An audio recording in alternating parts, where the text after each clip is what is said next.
বুৰঞ্জীয়ে কি কয় ডেটাই কি কয় এতিয়া আপোনালোকে নিশ্চয় জানে মুছলমান অসমলৈ কেতিয়া আহিছিলে মহম্মদ ঘুৰি আফগানিস্তানৰ পৰা আহিছিলে তেখেতৰ নেতৃত্বত তেওঁলোকে যেতিয়া অসম আক্ৰমণ কৰিবলৈ আহিছিলে মহম্মদ ঘুৰিৰ লগত আপোনাৰ মুছলমান সৈনিক হিচাপে তেওঁলোকে আহিছিলে এই গৰিয়া মুছলমানবিলাক হেতু আহিছিলে কেতিয়া 1204 খ্ৰীষ্টাব্দ 1204 চনত আহোমৰ অহাৰ পূৰ্বে দেই হেতু প্ৰথম দাতা মহম্মদ ঘুৰিৰ সৈন্যবাহিনী হিচাপে আহিছিলে সেই সময়ত কিছু সংখ্যক মানুহ ইয়াত থাকি গল যুদ্ধবন্দী হৈ গৈছে নহয় বহুত মানুহ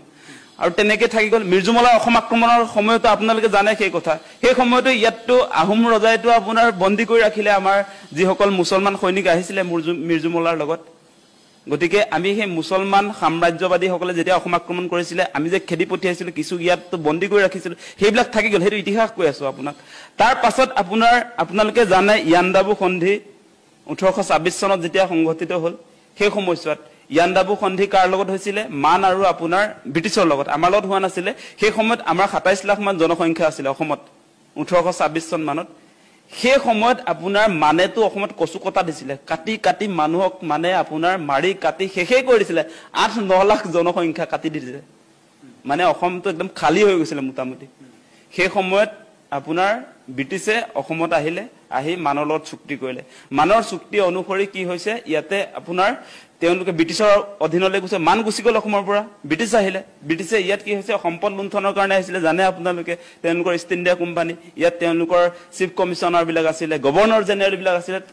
কমপ্লিটলি আপোনাৰ আহোম ৰাজত্বৰ পৰা আপোনাৰ ইষ্ট ইণ্ডিয়া কোম্পানীৰ হাতলৈ ব্ৰিটিছ চৰকাৰৰ হাতলৈ আমাৰ শাসনভাৰ গুছি গৈছিল সেই সময়ছোৱাত আপোনালোকক মুছলমানে কেনেকে আমাৰ ইয়াত সোমাবলৈ পালে সেই কথাটো যদি চাই আপোনালোকে ডেটা যদি চাবলৈ যায় তথ্যই কয় যে ব্ৰিটিছৰ হাতলৈ যেতিয়া আমাৰ প্ৰশাসন যন্ত্ৰটো গুছি গল তেওঁলোকে যেতিয়া ইষ্ট ইণ্ডিয়া কোম্পানীৰ জৰিয়তে আমাৰ সম্পদ লুণ্ঠনৰ কাম কাজত আগবাঢ়িলে আপোনালোকে জানে সেই সময়ত ঝাৰখণ্ডৰ পৰা আৰু বিভিন্ন আমাৰ ভাৰতৰ ৰাজ্যৰ পৰা তেওঁলোকে প্ৰথম অৱস্থাত চাহ খেতিৰ কাৰণে আমাৰ চাহ জনগোষ্ঠীৰ লোকসকলক আনিলে সংখ্যাটো 5 লাখ জনসংখ্যা আৰু তেতিয়া সেই একেটা সময়তে আপোনালোকে জানে 1920 আৰু 1930 চনত 1930 চনত মুছলমান মানুহৰ সাংঘাতিক প্ৰব্ৰজন হৈছিল আপোনাৰ এই পূৰ্ববংগৰ পৰা ঢাকাৰ পৰা মৈমন সিংৰ পৰা সেই মানুহবিলাক ইয়ালৈ আহি সংস্থাপন কৰিছিল ব্ৰিটিছ চৰকাৰে কিমান কৰিছিল হেতু জানিলক হেতুতে ইন্টাৰেষ্টিং হ'ব কংগ্ৰেছে এলনে কোনে আনিলে কিন্তু সেই সময়ত গোপীনাথ বৰদলৈ আছিল সাংঘাতিক প্ৰতিবাদ হৈছিল অসমটো নাথাকো বুলিয়ে কৈ দিছিল ভাৰতৰ লগত কাহিনী তেনেকুৱা সেই সময়ত আপোনালোকক ডেটা দিছো এই 1920 চনৰ পৰা 1930 চনত সেই সময়ছোৱাত আপোনালোকে আমাৰ কটন কলেজৰ প্ৰতিষ্ঠাপক জানে নহয় আমাৰ কটন সাহাব যেতিয়া আপোনাৰ চিফ কমিশনাৰ আছিলে তেওঁৰ নেতৃত্বত অসমত এই 1920 পৰা 1930 চন এই 10 বছৰত 6,53,018 জন মুছলমান মানুহক মাটি পট্টা দিছিলে কোনটো চন 1920 পৰা 1930 এই 10 বছৰত মুছলমানক দিয়া হৈছিল মাটি পট্টা 6,53,018 জনক তাৰ বিপৰীতে হিন্দুক দিয়া দিছিলে কেৱল 84,279 জন ডিফাৰেন্সটো চাওক মুছলমানক কিমান দিলে 6,53,018 জন মুছলমানক ভূমি পট্টা কৰি দিলে ব্ৰিটিছ চৰকাৰে হেনৰি কটন সাহাব কটন কলেজৰ প্ৰতিষ্ঠাপক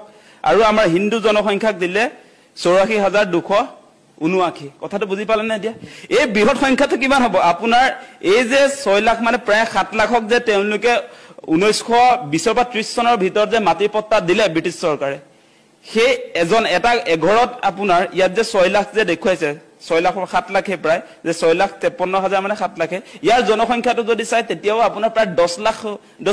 এটা পৰিয়ালত যদি তিনজনকে ধৰ তেতিয়া হলে প্ৰায় 15-20 লাখ মানুহক পট্টাটো কোনে দিলে মানে 15-20 লাখ পৰিয়ালক জনসংখ্যা হিচাপে যদি চাই তেতিয়া হলে এই বৃহৎ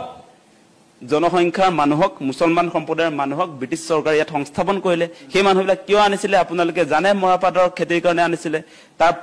পাছত আপোনাৰ ধানৰ খেতিৰ কাৰণে কিছু মানুহ ইয়াত অনা হৈছিল মূল খেতিটো আছিল আপোনাৰ উজনি অসমৰ ক্ষেত্ৰত যেনেকৈ আপোনাৰ চাহ জনগোষ্ঠীক আনিছিলে 5 লাখ মান আৰু নামনি অসমৰ ক্ষেত্ৰত প্ৰায় 6-7 লাখ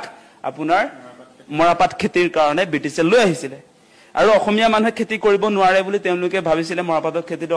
অসমীয়া মানুহে তেতিয়ালৈকে কৰা নাছিল নাজানে গতিকে সেই মানুহবিলাক আনিছিল ব্ৰিটিছে সংস্থাপন কৰিছিল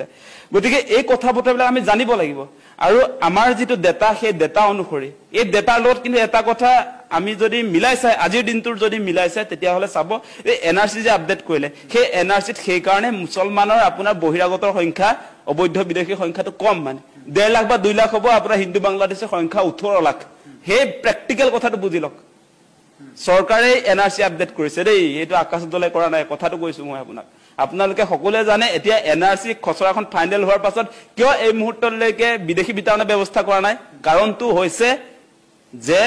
সেই এনআৰচিৰ খচৰাত চূড়ান্ত তালিকাত হিন্দু বাংলাদেশীহে তাত আছে প্ৰায় 17 লাখ মান আছে কাহিনী বুজি পাইছে নাই কিন্তু অবৈধ মুছলমান সংস্থাপনৰ ক্ষেত্ৰত ব্ৰিটিছ চৰকাৰে আনিছিলে সেই কথা দেতাই কয় তাৰ প্ৰমাণ পত্তা কোনে দিছিলে হেনৰি কটন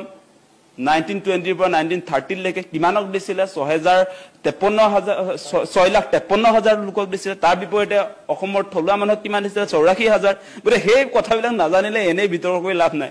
গতিকে আপুনি সেই কাৰণে এতিয়া মিয়াক খেদিম বুলি ক'লে মিয়াক যে বাহিৰ কৰি দিব নোৱাৰি সেই সময়তে পত্তা পায় তেওঁলোকৰ কাগজ পত্ৰ ক্লিয়াৰে হৈ আছে তাৰ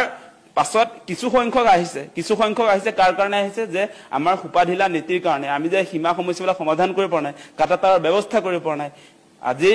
বিজেপি চৰকাৰেতো তাত সীমাত গৈ প্ৰথম যেতিয়া সৰ্বানন্দ সোণোৱাল মুখ্যমন্ত্ৰী হল 1 ইঞ্চিও বাংলাদেশীক মাটি এৰি নিদিম বুলি কৈছিল সীমা পুনৰ নামত হাজাৰ বিঘা দি দিলে বাংলাদেশক দূৰবীন চাই সীমা সমস্যা সমাধান কৰিম বুলি তাততো এটা হেৰিও চলিছিল এটা ফিল্মি ষ্টাইলত মানে তেনেকুৱা ধৰণৰ নাটকো চলিছিল কিন্তু সমাধান নহল আজিও উন্মুক্ত হৈ আছে আজি ভাৰত বাংলা সীমাত মুঠৰ ওপৰত এই সংগ্ৰামখনে আচলতে কাৰোৰ লাভ নহলেও পলিটিক্যালি হিমন্ত বিশ্ব শৰ্মাক হিৰো কৰোৱা এটা সংগ্ৰাম হৈছেগে এতিয়া কিন্তু সেইটো আমি সাৱধান হ'ব লাগিব আমি জনা শুনা মানুহবিলাকে যিসকল শিক্ষিত আজি যুৱক যুৱতী আমি নেতৃত্ব দি আছো যিসকলে জাতীয় জনগোষ্ঠীয় সংগঠনক প্ৰতিনিধিত্ব কৰি আছে আমি আসল ইতিহাসটো জানিব লাগিব আৰু এই ক্ষেত্ৰত আসলতে মেইন প্ৰেক্টিক্যালি আসলতে আমি কি কৰিব পাৰো সেই পৰ্যায়লৈকে যাব লাগিব